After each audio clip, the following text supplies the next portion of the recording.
বহিষ্কৃত বিদ্রোহী নেতাদের নিয়ে দোলাচলে বিএনপি, দলে ফেরানো না ফেরানো নিয়ে ভুগছে সিদ্ধান্তহীনতায়।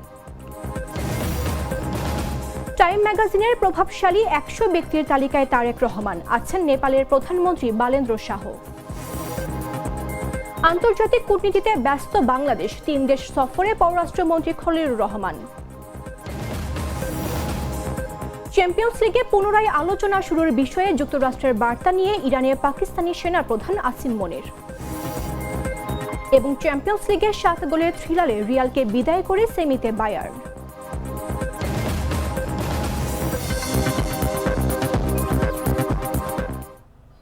আমন্ত্রণ বেলা ১১টা নিউজে, আপনাদের সাথে রয়েছে আমি মামদুহা রাইসা।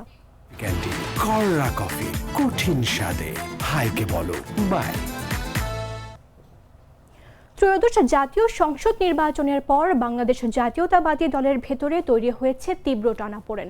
দলীয় সিদ্ধান্ত অমান্য করে বিদ্রোহী প্রার্থী হওয়া নেতাদের ঘিরে এখন প্রশ্ন, দল কি তাদের ফিরিয়ে নেবে নাকি কঠোর অবস্থানেই থাকবে? নির্বাচনের ফলাফল এবং পরবর্তী রাজনৈতিক বাস্তবতা এই সংকটকে আরও জটিল করে তুলেছে, যেখানে শৃঙ্খলা বনাম পুনর্মিলনের দ্বন্দ্বই হয়ে উঠেছে কেন্দ্রীয় আলোচ্য বিষয়। বিস্তারিত তুষার ইসলামের রিপোর্টে। ত্রয়োদশ জাতীয় সংসদ নির্বাচনের পর বিএনপির ভেতরে এখন এক অদৃশ্য কিন্তু তীব্র রাজনৈতিক উত্তাপ।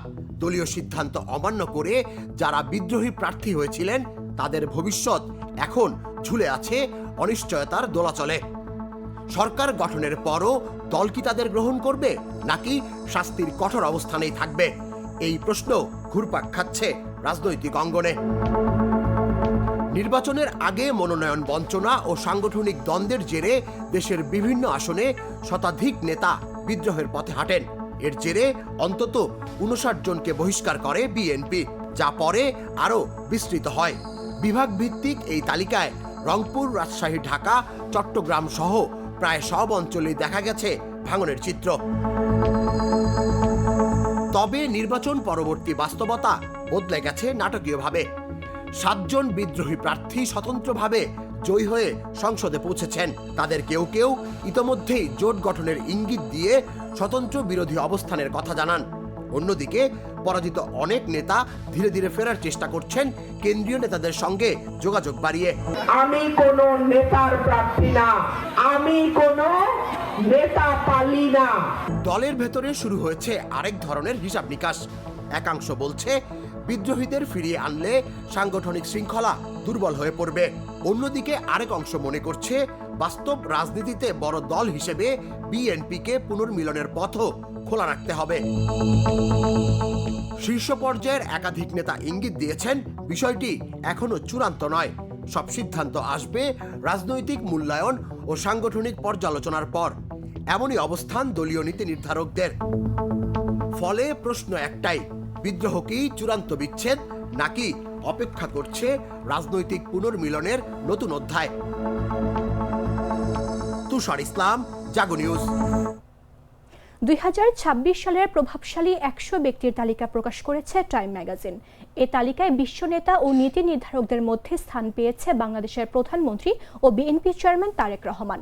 বুধবার প্রকাশিত এই মর্যাদাপূর্ণ তালিকায় লিডার্স বা নেতা ক্যাটাগরিতে তার নাম অন্তর্ভুক্ত করা হয়েছে। এতে লিডার্স ক্যাটাগরিতে ১৬তম অবস্থানে রয়েছেন বাংলাদেশের প্রধানমন্ত্রী। ম্যাগাজিনে তারেক রহমানকে নিয়ে মুখবন্ধটি লিখেছেন টাইমের সিঙ্গাপুর ব্যুরো অফিসের সম্পাদক ও ভূ রাজনীতি বিশেষজ্ঞ চার্লি ক্যাম্পবেল। মুখবন্ধে বলা হয়, মাত্র কয়েক মাস আগেও তারেক রহমান সবুজে ঘেরা লন্ডনের দক্ষিণ পশ্চিমাঞ্চলে নির্বাসিত জীবন কাটাচ্ছিলেন। কিন্তু ২০২৪ সালে বাংলাদেশের স্বৈরাচারী প্রধানমন্ত্রী শেখ হাসিনা ক্ষমতাচ্যুত হলে ৫৭ বছর বয়সী এই রাজনৈতিক উত্তরসূরি বিরোধী আন্দোলনের কর্মী থেকে সম্ভাব্য জাতীয় নেতায় পরিণত হন। এই নিয়তি তিনি ফেব্রুয়ারিতে বাস্তবে রূপ দেন ১৭ বছর মাতৃভূমি থেকে বিচ্ছিন্ন থাকার পর নির্বাচন ভূমিধস জয়ের মাধ্যমে। তালিকায় আরও রয়েছেন নেপালের প্রধানমন্ত্রী বালেন্দ্র শাহ, পোপ চতুর্দশ লিও, কানাডার প্রধানমন্ত্রী মার্ক কার্নি, চীনের প্রেসিডেন্ট শি জিনপিং, ইসরায়েলের প্রধানমন্ত্রী বেঞ্জামিন নেতানিয়াহুরাও।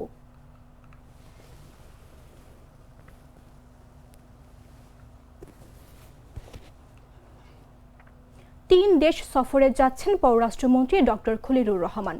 তুরস্ক, বেলজিয়াম ও ইথিওপিয়া শহরের মাধ্যমে তিনি আন্তর্জাতিক কূটনৈতিক বিভিন্ন গুরুত্বপূর্ণ কর্মসূচিতে অংশ নেবেন। এবং বাংলাদেশের পক্ষে সমর্থন জোরদারে কাজ করবেন। পররাষ্ট্র মন্ত্রণালয়ের কর্মকর্তারা জানিয়েছেন, আগামী 17 থেকে 19 এপ্রিল তুরস্কে অবস্থান করবেন তিনি। এই সফরে আঙ্কারায় অনুষ্ঠিত ৫ম আন্তালিয়া ডিপ্লোমেসি ফোরামে অংশ নেবেন পররাষ্ট্রমন্ত্রী এবং বাংলাদেশ প্রতিনিধি দলের নেতৃত্ব দেবেন। তুরস্কের প্রেসিডেন্ট রিসেপ তাইয়েপ এরদোয়ানের পৃষ্ঠপোষকতায় আয়োজিত এই ফোরামে বিভিন্ন দেশের শীর্ষ পর্যায়ের নেতারা অংশ নেবেন।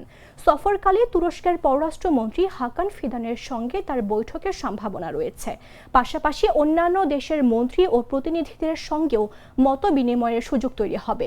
ফোরামে অংশগ্রহণের পাশাপাশি জাতিসংঘ সাধারণ পরিষদের ৮১তম অধিবেশনের সভাপতি পদে বাংলাদেশের প্রার্থিতার পক্ষে সমর্থন আদায়ের বিষয়টিও গুরুত্ব পাবে এই সফরে। এ লক্ষ্যে বিভিন্ন দেশের প্রতিনিধিদের সঙ্গে কূটনৈতিক যোগাযোগ জোরদার করবে বাংলাদেশ।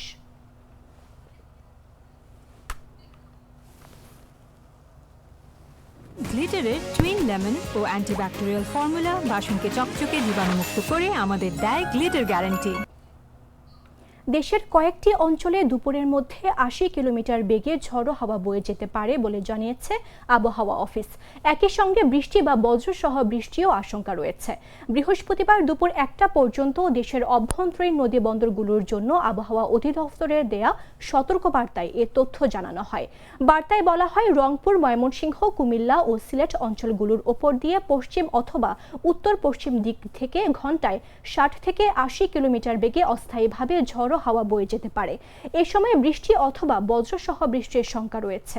তাই ভোর ৫টা থেকে দুপুর ১টা পর্যন্ত দেয়া সতর্কবার্তায় এসব এলাকার নদী বন্দরগুলোকে ২ নম্বর সতর্ক সংকেত দেখাতে বলা হয়।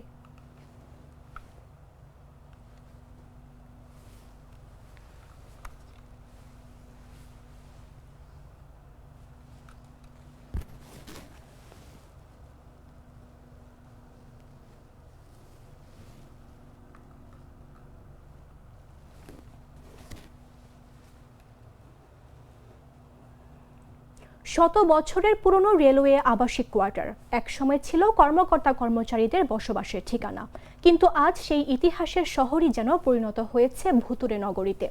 লালমনিরহাট রেলওয়ে বিভাগের প্রায় ৯০০ কোয়ার্টারের মধ্যে প্রায় ৭০০টি এখন বেদখল। ঝুঁকিপূর্ণ এসব ভবনের ভেতরেই চলছে অবৈধ দখল আর অভিযোগ। রাত নামলেই বসে মাদকের আসর। বিস্তারিত জাগরেক্স রিপোর্টে। লালমনিরহাট রেলওয়ে শহর ব্রিটিশ আমলে গড়ে ওঠা এক ঐতিহ্যবাহী জনপদ। স্টোর পাড়া, ড্রাইভার পাড়া, বাবু পাড়া, সাহেব পাড়া সহ বিভিন্ন এলাকায় নির্মিত হয়েছিল শত শত স্টাফ কোয়ার্টার। কিন্তু সময়ের সঙ্গে সঙ্গে রক্ষণাবেক্ষণের অভাবে জীর্ণ হয়ে পড়ে এসব ভবন। দেয়ালে ফাটল, ভেঙে পড়া ছাদ, জানালা দরজা হারিয়ে এখন এগুলো পরিণত হয়েছে পরিত্যক্ত কাঠামোয়। স্থানীয়দের অভিযোগ, প্রায় ৪০ বছর ধরে এসব ঝুঁকিপূর্ণ ভবন দখল করে বসবাস করছে বহিরাগতরা। কেউ মাসিক ভাড়ায়, কেউ বা অলিখিত সমঝোতায়, অথচ সেই ভাড়ার কোনো টাকাই যাচ্ছে না সরকারি কোষাগারে। রেলের ভবনটাতে প্রায় রাতের মধ্যে মসজিদের পাশে বা অনেক ধরনের নেশাখোর, অনেক ধরনের বাসভবন হয়ে গেছে বা নেশাখোরদের জন্য ওখানে থাকা যায় না। এমনও মানুষ হয় আতঙ্কের মধ্যে যাইতে হয়, বা কারোর সাথে কোনো জিনিস হাতে থাকলে তাও তারা ভয়ে এখান থেকে যেতে পারে। সরেজমিনে দেখা যায় অনেক ভবনের ছাদ ধসে পড়েছে, কোথাও আবার গাছপালা জন্মে গেছে দেয়ালের ফাঁকে ফাঁকে। বিদ্যুৎ সংযোগবিহীন এসব ভবনে সন্ধ্যার পর তৈরি হয় অন্ধকার ও আতঙ্কের পরিবেশ। স্থানীয়দের অভিযোগ, রাতে এসব পরিত্যক্ত ভবনে চলে মাদক সেবন ও অসামাজিক কার্যকলাপ। বিশেষ করে স্টেশন সংলগ্ন কিছু কোয়ার্টার এখন স্থানীয়দের কাছে নো গো জোন হয়ে উঠেছে। প্রমাণ তো এটা নাকি শুনছি আমি, নাকি অকশন হয়েছে, এটা তো ভাঙতেছে না, বহুদিন থেকেই পড়ে আছে। অবতত্ত্ব মনে করেন অনেকে একবার পিঠে হইল, ছেলেপেলেরা এখানে আড্ডা মারে, এখানে নিশে করে। শুধু দখলই নয়, ঝুঁকিপূর্ণ এসব ভবন যে কোনো সময় ধসে বড় ধরনের দুর্ঘটনার কারণ হতে পারে, এমন আশঙ্কাও প্রকাশ করছেন স্থানীয়রা। এদিকে রেল কর্তৃপক্ষ বলছে, বারবার উচ্ছেদ অভিযান চালানো হলেও পুরোপুরি দখলমুক্ত করা সম্ভব হচ্ছে না। একই সঙ্গে ভবনগুলোর সংস্কার ও পুনর্গঠনের প্রস্তাব ঊর্ধ্বতন কর্তৃপক্ষকে জানানো হয়েছে। একসময় রেল শহর লালমনিরহাট আজ যেন ইতিহাসের ছায়ায় ঢাকা এক ভুতুরে নগরী। প্রশ্ন এখন একটাই, এই ১০০ বছরের পুরনো কোয়ার্টারগুলো কি আদৌ দখলমুক্ত হয়ে নতুন করে ফিরতে পারবে নিরাপদ শহরের রূপে? নিউজ ডেস্ক, জাগো নিউজ। দুধ আর চকলেটে একাকার হয়ে ওঠা প্রাণ লেয়ার সম্পর্কে মিষ্টি ম্যাজিক। জানাবো আন্তর্জাতিক সংবাদ।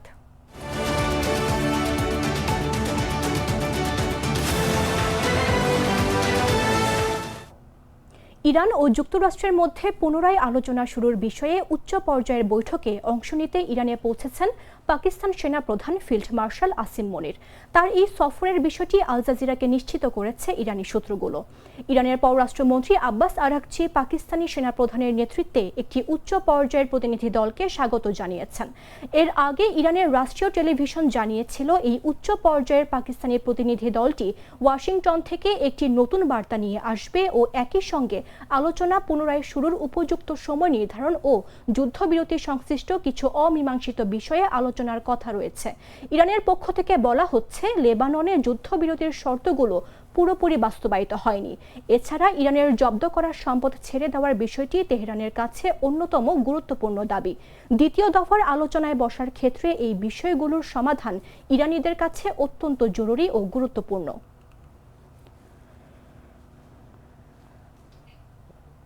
ইরানের বিরুদ্ধে যুদ্ধ আরও লাখ লাখ মানুষকে ক্ষুধার দিকে ঠেলে দিতে পারে। বিশ্বব্যাংকের প্রধান অর্থনীতিবিদ ইন্দরমিত গিল এমন সতর্কবার্তা দিয়েছেন। তিনি বলেন, ইরানের বিরুদ্ধে যুক্তরাষ্ট্র এবং ইসরায়েলের যুদ্ধ এবং মধ্যপ্রাচ্যের সংঘাত আরও লাখ লাখ মানুষকে ক্ষুধার দিকে ঠেলে দিতে পারে। ওয়াশিংটন ডিসিতে আন্তর্জাতিক মুদ্রা তহবিল এবং বিশ্বব্যাংকের বসন্তকালীন বৈঠকের ফাঁকে বার্তা সংস্থা এএফপিকে দেওয়া এক সাক্ষাৎকারে এসব কথা বলেন অর্থনীতিবিদ ইন্দরমিত গিল। তিনি বলেন, এরই মধ্যে প্রায় ৩০ কোটি মানুষ তীব্র খাদ্য নিরাপত্তাহীনতায় ভুগছে। এর ধারাবাহিক প্রভাব বাড়ার সঙ্গে সঙ্গে একই সংখ্যা খুব দ্রুত প্রায় ২০% বৃদ্ধি পাবে। ইন্দরমিত গিল বলেন, সবচেয়ে বেশি ঝুঁকিতে রয়েছে যুদ্ধরত বা ভঙ্গুর সরকার ব্যবস্থা সম্পন্ন দেশগুলোর মানুষ। তিনি আরও বলেন, যদি এই পরিস্থিতির দ্রুত সমাধান না হয় তবে ক্ষুধা ব্যাপকভাবে এই দেশগুলোকে তাড়া করতে শুরু করবে। তিনি আরও বলেন, এখন বাজারে যে খাদ্যশস্য পাওয়া যাচ্ছে তা এরই মধ্যে উৎপাদিত হয়েছে, কিন্তু এর প্রকৃত প্রভাব কয়েক মাসের মধ্যেই অনুভূত হতে পারে।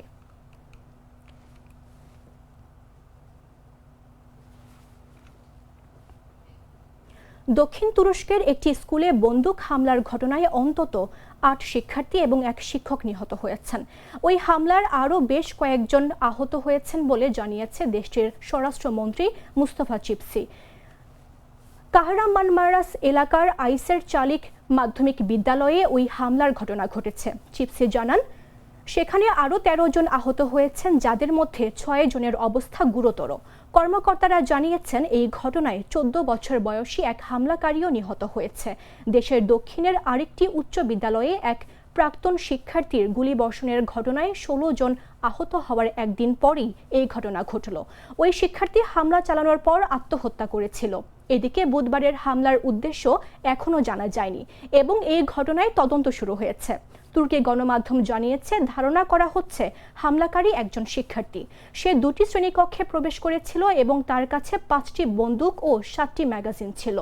স্থানীয় গভর্নর মুকেরেন উনলুয়ের অভিযোগ করেছেন, অস্ত্রগুলো ওই শিক্ষার্থীর বাবা প্রাক্তন এক পুলিশ কর্মকর্তার। স্থানীয় গণমাধ্যমের খবর অনুযায়ী হামলাকারীর বাবাকে পুলিশ আটক করেছে।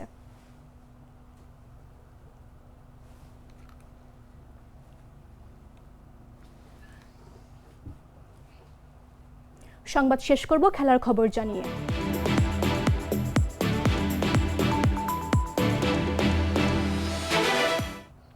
প্রমোশনও কি অনিশ্চয়তার মুখে? তামিম ইকবালের নেতৃত্বাধীন বিসিবির অ্যাডহক কমিটির সিদ্ধান্ত ঘিরে তৈরি হয়েছে তীব্র ধোঁয়াশা। সাম্প্রতিক সিদ্ধান্ত ঘিরে ঘরোয়া ক্রিকেটে তৈরি হয়েছে নতুন বিতর্ক। অবনমন স্থগিতের সিদ্ধান্তে একমত হলেও প্রমোশন ইস্যুতে দেখা দিয়েছে তীব্র ধোঁয়াশা। প্রশ্ন উঠছে, চ্যাম্পিয়ন ক্লাবগুলোর অর্জন কি বহাল থাকবে নাকি পুনর্বিন্যাসের ছায়ায় সেটিও বাতিল ঝুঁকিতে? প্রমোশনও কি বাতিল হচ্ছে? তামিম ইকবালের নেতৃত্বাধীন বিসিবির অ্যাডহক কমিটির সিদ্ধান্ত ঘিরে এখন তীব্র ধোঁয়াশা। চ্যাম্পিয়ন হয়ে ওঠা ক্লাবগুলো বলছে, এটা হলে আমরা মানব না। বাংলাদেশ ক্রিকেট বোর্ডের অ্যাডহক কমিটির সভাপতি হিসেবে দায়িত্ব নেওয়ার পর থেকেই ঘরোয়া ক্রিকেটে শৃঙ্খলা ফেরাতে একের পর এক বৈঠক করছেন তামিম ইকবাল। গেল নির্বাচনে অনিয়মের অভিযোগ এবং ৩৯টি ক্লাবের অংশ না নেয়ার ঘটনার পর পুরো ঘরোয়া লীগ কাঠামোই এখন পুনর্বিন্যাসের মুখে। সবশেষ প্রথম ও দ্বিতীয় বিভাগের ক্লাবগুলোর সঙ্গে বৈঠকে এই মৌসুমে অবনমন না রাখার সিদ্ধান্তে সবাই একমত হলেও নতুন বিতর্ক তৈরি হয়েছে প্রমোশন নিয়ে। এই মৌসুমে প্রথম বিভাগ থেকে ধানমন্ডি স্পোর্টস ক্লাব ও ঢাকা ইউনাইটেড এবং দ্বিতীয় বিভাগ থেকে গুলশান ইউথ ক্লাব ও ইয়াং পেগাসাস প্রমোশন পেয়েছে। তবে এই প্রমোশনই এখন চূড়ান্ত হবে কিনা তা নিয়ে চলছে টানটান আলোচনা। এক ক্লাব সূত্রের দাবি, তামিম ইকবাল সরাসরি কোনো সিদ্ধান্ত না দিয়ে 4টি প্রমোশন পাওয়া ক্লাবের সঙ্গে আলাদা করে বসে মতামত নেবেন। সেখানে যদি সবাই একমত হয় তাহলে জটিলতা অনেকটাই কমে যাবে, না হলে অ্যাডহক কমিটির অন্য সদস্যদের সঙ্গে আলোচনা করে চূড়ান্ত সিদ্ধান্ত নেওয়া হবে। অন্যদিকে কিছু ক্লাব বলছে প্রমোশন বাতিলের কোনো যৌক্তিকতা নেই। তাদের দাবি, তারা মাঠে খেলেই অর্জন করেছে এই অবস্থান। এক ক্লাব কর্মকর্তা বলেন, আমরা কোটি টাকা খরচ করে দল গড়েছি, বোর্ডের নির্দেশনা অনুযায়ী খেলেই চ্যাম্পিয়ন হয়েছে। এখন যদি বলা হয় ফল বাতিল, সেটা গ্রহণযোগ্য না। তিনি আরও প্রশ্ন তোলেন, লিগে যদি উন্নতি অবনতি না থাকে তাহলে ক্লাবগুলো কেন বিনিয়োগ করবে? অন্যদিকে আরেকটি ক্লাবের অবস্থান আরও কঠোর। তাদের দাবি, প্রমোশন বাতিল হলে তারা কোনোভাবেই তা মেনে নেবে না। একই সঙ্গে তারা মনে করে অতীতে অনিশ্চয়তা থাকলেও চ্যাম্পিয়ন দলগুলোকে কখনো প্রমোশন থেকে বঞ্চিত করা হয়নি। সব মিলিয়ে এখন প্রশ্ন একটাই, তামিম ইকবালের বিসিবি কি সত্যিই প্রমোশন বাতিলের পথে হাঁটছে, নাকি আলোচনার মাধ্যমে আসছে চূড়ান্ত সমাধান? 4 ক্লাবের সঙ্গে বৈঠক খুব শিগগিরই হতে পারে বলেও জানা গেছে, তবে এখনও তারিখ চূড়ান্ত হয়নি। নিউজ ডেস্ক, জাগো নিউজ। দ্বিতীয় লেগে কোনো মতে হার এড়ানো গেলেই উয়েফা চ্যাম্পিয়ন্স লিগের সেমিফাইনালে জায়গা নিশ্চিত হয়ে যাবে বায়ার্ন মিউনিখের। এমনটাই ছিল সমীকরণ। সেই ম্যাচে রিয়াল মাদ্রিদের বিপক্ষে নিজেদের ঘরের মাঠে খেলতে নেমে 4-3 গোলের এক রোমাঞ্চকর জয় পেয়েছে বায়ার্ন। ফলে 2 লেগ মিলিয়ে 6-4 ব্যবধানে শেষ 4-এ জার্মান ক্লাবটি। বুধবার অ্যালিয়াঞ্জ এরেনায় মারাত্মক এক ভুল করে বসেন গোলকিপার ম্যানুয়েল নয়ার। তার ভুলে মাত্র 35 সেকেন্ডে এগিয়ে যায় রিয়াল মাদ্রিদ। গোল করলেও বেশিক্ষণ এগিয়ে থাকা সম্ভব হয়নি লস ব্লাঙ্কোসদের। 5 মিনিট পর ম্যাচের 6ষ্ঠ মিনিটে আলেকজান্ডার পাভলোভিচ গোল করে বায়ার্নকে ম্যাচে ফেরান। এরপর 29 মিনিটে আবারও গোল করে ম্যাচে রিয়ালকে এগিয়ে দেন আর্দা গুলার। মিনিট 10 পর ম্যাচের 39 মিনিটে হ্যারি কেনের গোলে বায়ার্ন ব্যবধান 2-2 সমতায় আনে ম্যাচ। 89তম মিনিটে লুইস দিয়াজ গোল করে যখন বায়ার্নকে এগিয়ে দেন, তখন ম্যাচটা প্রায় নিশ্চিত বলেই মনে হচ্ছিল। কিন্তু আসল নাটক তখনও বাকি। ইনজুরি টাইমে আবারও আঘাত হানে বায়ার্ন। এবার গোল করেন মাইকেল অলিস। তার সেই গোলই সেমিফাইনালের টিকিট নিশ্চিত হয়ে যায় জার্মান জায়ান্টদের। শেষ 4-এ বর্তমান চ্যাম্পিয়ন পিএসজির মুখোমুখি হবে বায়ার্ন মিউনিখ।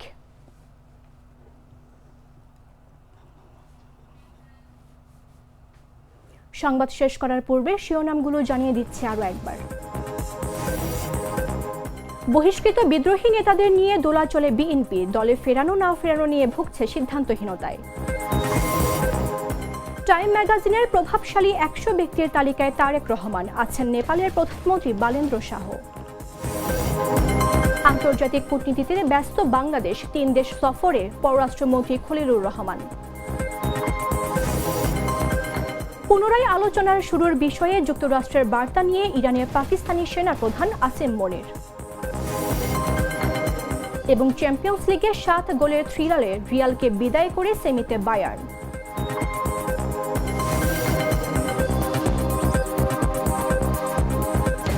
দর্শক, এই ছিল এখনকার মতো।